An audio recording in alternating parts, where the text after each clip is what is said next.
Genesis 26. Deja vu. Different characters, but the same story to start. Famine has hit the land. Isaac, now the patriarch because Abraham is dead, moves into the territory of the Philistines, which are a Canaanite people. But God has appeared to Isaac and reaffirmed the covenant that God had made with his father, saying, "This is now your covenant with me." And everything seems good. But despite that, Isaac falls prey to fear that this pagan king will take my wife and kill me to get her. So he lies about his relationship with her, gets caught, and then, like his father, has to give an oath and a covenant because his word can't be trusted. The king has seen that God has blessed, Isaac's God has blessed him materially, made him influential, and the king wants Isaac away.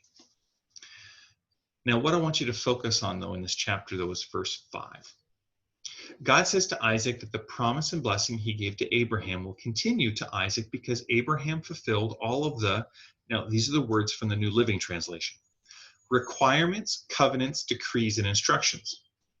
Now, these terms in the original Hebrew are the exact same terms used in the book of Deuteronomy to describe the full covenant obligations, the law, that God had given Israel to fulfill in the covenant he made with them through Moses. Now, so ancient readers reading Genesis 26 would have had Deuteronomy in mind, which leads to an interesting question to me, because I'm a Bible nerd. How could Abraham fulfill these requirements, commands, decrees, and instructions when chronologically they hadn't been given yet? Because Moses was still 400 plus years away. See, here's the thing we need to see about the Bible. We need to see it less as a history text telling us chronological stories. Not that the Bible is not historical. We've already talked about that in a previous devotional a little bit. The Bible is a historical document, but it's not a history textbook like we're used to thinking about history textbooks in school.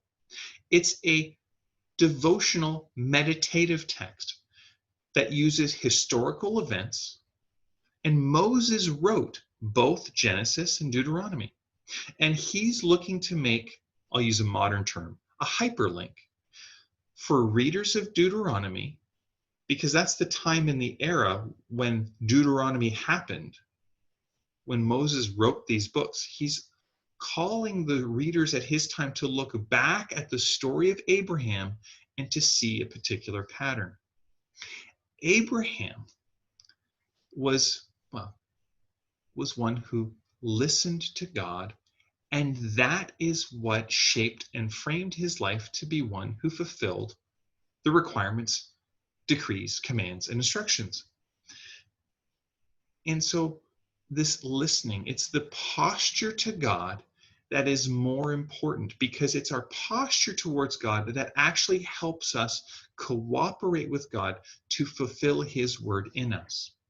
In other words, we're not made right by God by performing our way into it. You don't become right by fulfilling the requirements, decrees, commands, and instructions.